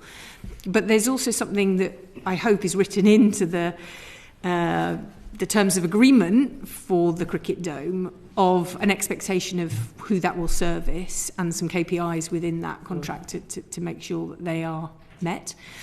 But then always with sport, it comes down to, I believe, people. And do the coaches who are going to work in there and the facility operators, do they represent the community that facility is serving? Because it comes back to Ruth's point. The reason why the mosques, for example, or the shopping centre is a popular place is because that's where there's the most diverse people from different backgrounds. And still the workforce in physical activity, sport and leisure does not represent the diversity of the workforce often of the population. So we need a workforce development plan almost, or an intent. And I hope some of the great work that we've been lucky enough to do with young people as volunteers and leaders will stand us in good stead, that we're growing the next generation of the industry, but that needs to be part of the mix. And last question on this, in terms of where the funding has been targeted. We know that 50% of the multi-sports grassroots facilities programme funding, for example, went to the 30% most deprived areas. Are we seeing the funding being targeted to where it is needed most, or is it a bit too early to tell in terms of the results and some of the data that you need to get? Ruth? I think it's too early to tell at the moment. I think it's been great to see that targeting, and we need to continue. I think it's targeting places and people. So how do we combine the two? How do we target those places and also make sure that whatever's being delivered is picking up the least active, is delivering for the people in them? Fantastic, thank you very much. Rachel, did you have a follow-on? Yes, I just wanted to follow on this equitable access to facilities, and Ali, I think you'll probably be able to preempt what I'm going to ask. I think when you worked with young people from my constituency at a round table, the girls were often saying that they ended up having their practices last, later, at more awkward times than the boys' teams or the adult teams. Is that something that we see across facilities, and how are we combating that, do you think? I think we do see it often across the traditionally male sports. So what we're trying to do is embed women into what's a male-dominated and historically male-full environment. Yeah. And that's not justifying it, it's not trying to legitimise it. That's often the case. I think there's a little bit here of supply and demand. You know, I said five-a-side adult football. I probably should have said male five-a-side adult football that's crowding out, because that's where the massive demand's coming from. But I think it's really important we don't always think about facilities. Ruth mentioned other spaces, but I think open space. We've had loads of projects that have done brilliant work with young girls, particularly in community places like parks, where young girls haven't thought they'd be welcome, haven't thought they can do activity, but once the programme's gone there, they've occupied the space for a little while, they now have a place and a sense of belonging. And I think there is a big risk here with the amendments to the Planning and Infrastructure Bill and changing role of Sport England as a statutory consultee and involved in that we do need some safeguards that these places get protected, and that Sport England play more than a role in just preventing something from being built on. As you know, they have a role in helping planning more generally for the longer term. So at the same time, we've got changes potentially in Sport England's role. We've also got an amendment around place efficiency and local authorities potentially being obligated to have sufficient spaces for young people to play. So we've got a bit of tension going on about here in some policy making, but I don't think we should forget about the green and the blue and the grey spaces as really important places. And again, the previous panel talked, didn't they, about young people don't necessarily define a building, they just want a space that's safe and somewhere where they can go. And I think that is the same for women and girls with football. Yes, they should have a right to have the best playing services and play at times that are right for them, but they also need to feel that those open spaces are safe spaces and places where they can go. Thank you, Rachel. Kim and then Kevin to the final section. Just very quickly on the back of what you just said there, Ali, I think you're really, it's really helpful to raise the issue around Sport England not being potentially considered as a statutory consultee on the planning and infrastructure work. I think that's really, really important. So thank you for bringing that up. But also in terms of funding, so I think it's really good that the Football Foundation has broadened out the scope of its funding so that it can be money given to multi-sport projects, and I've benefited from one of those in my constituency, which is brilliant in East Bailey. But I'm still concerned, and if you share these concerns, that we're not targeting a broad enough range of sports through government funding, so things like court sports, racket sports that generally wouldn't fit into that traditional sort of multi-sport model that you might get funding through the Football Foundation for. And also that the Football Foundation, there has to be an element of football within that. And again, I love football, I've got no problem with football, but what about all those other sports? Have you got any concerns about that and how there could be more broader funding? Anyone? I think that Sport England is funding a broad range, so not through the Football Foundation, and London Marathon Trust and others are funding a broad range of sport. I think it's about having a good mix of traditional sports, team sports, and some of the urban sports that are coming through that really speak to young people and bring young people together. So as much as we can diversify it as possible, I think is critical, but also space for movement and just being physically active as well as the organised. 100%. One thinking we're just piloting at the moment, so it's early days, but traditionally youth sport has been single sport.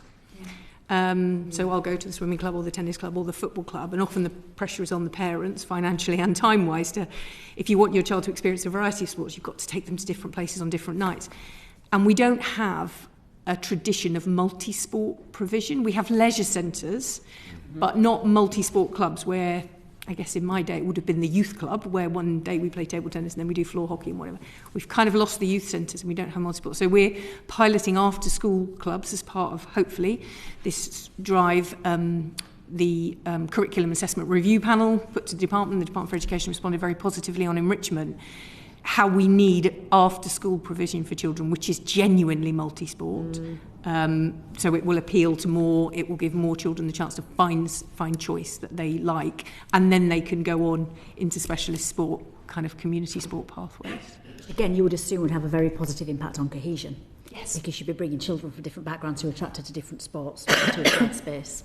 Yeah, Debbie. If I could expand on the point that was made earlier, what we see is football facilities being opened up for multi-sports across, we have, in terms of when school provision, for example, to refer to the previous question, ceases, we have a number of football club charities that are actively engaging with their local schools to then come in and manage because they have coaches that are trained not just in football but in multi-sports.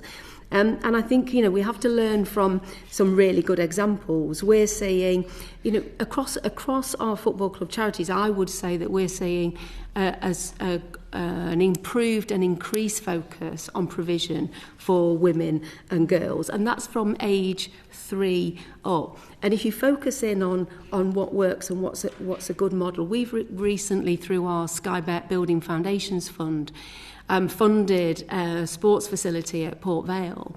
And the feedback that we got when we looked at the applications for the allocation of that funding was that the women in that community were being squoze out of an evening by the local five-a-side. So we've specifically stipulated that they have to take priority, that women and girls, when using those facilities, because that is a need that football club has listened to, has to be front and centre of that delivery. And I think if we start to learn from some of those models from the groups that are working with communities and listening to communities, we can get ahead of this and make sure that those marginalised groups aren't being squozed out of using some of these facilities, and we can use them for broader sport.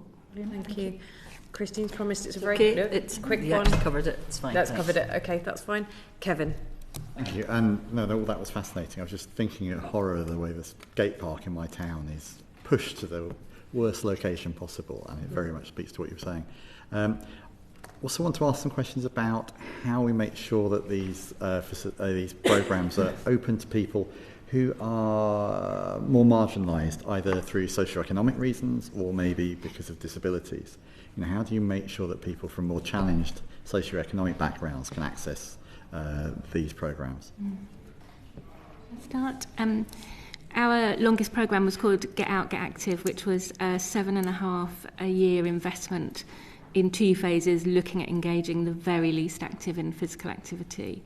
And one of the ways they did that, so it was delivered by Activity Alliance, who were the English Federation for Disability Sport, across the UK with the disability sport partners, and they looked at a model that delivered what we called Active Together.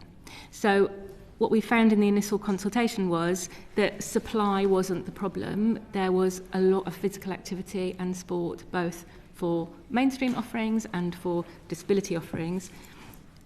Where there wasn't the supply was for peer groups, families who happen to have a disabled person in them to take part together as equals.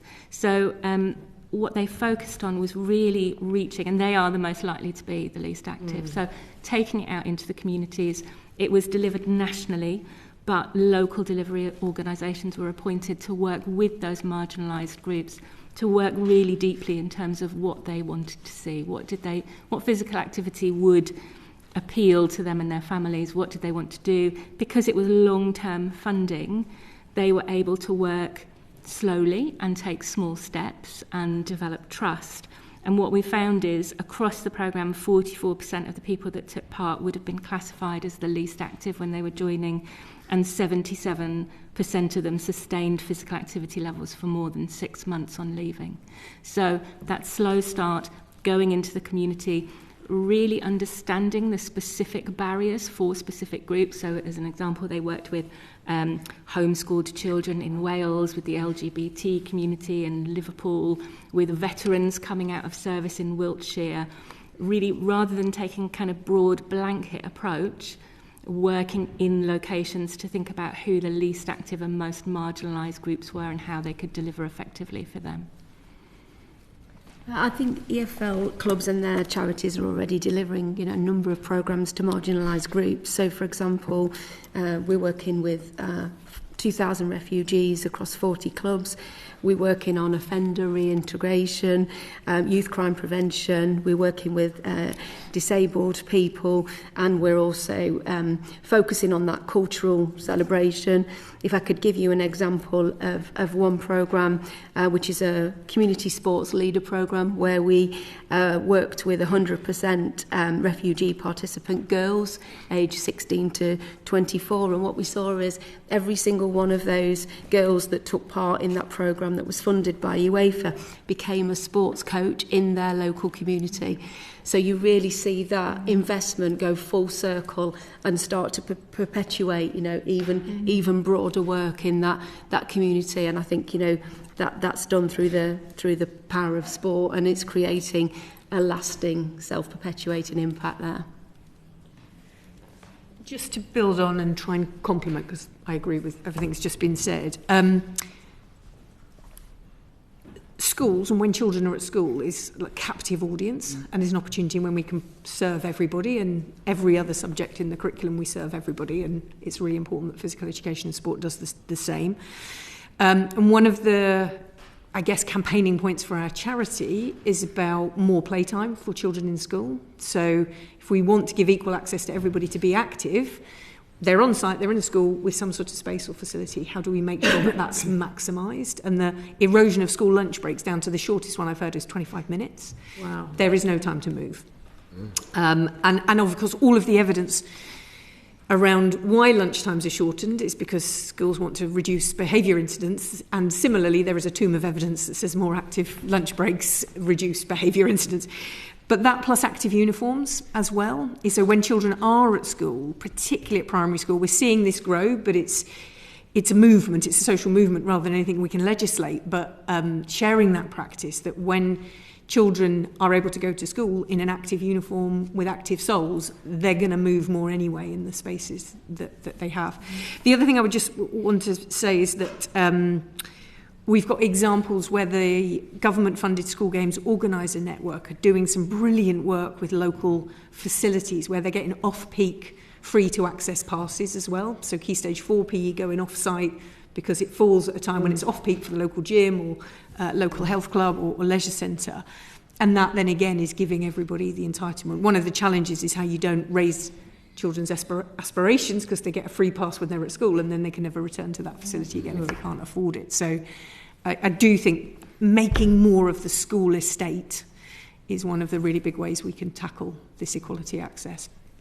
How do you deal with all the extra hidden costs around sports, paying for, talking about uniforms, but paying for sports kit, paying for transport to and from facilities, paying for subs for clubs and things like that? I mean, I assume that some of that is a challenge. How have you worked to overcome those hidden, the build-up costs? Yeah, no, the transport one is huge. We heard of one of these SGO areas whose local transport provider through the local authority changed their policy, and there was something like a £60,000 bill for them to continue to run the same extra inter-school competition programme that year than there was the previous. Well, that's it, it's gone. There's no way that anyone will be able to meet that. So these are very real costs, and the answer to it is, how do we run virtual competitions?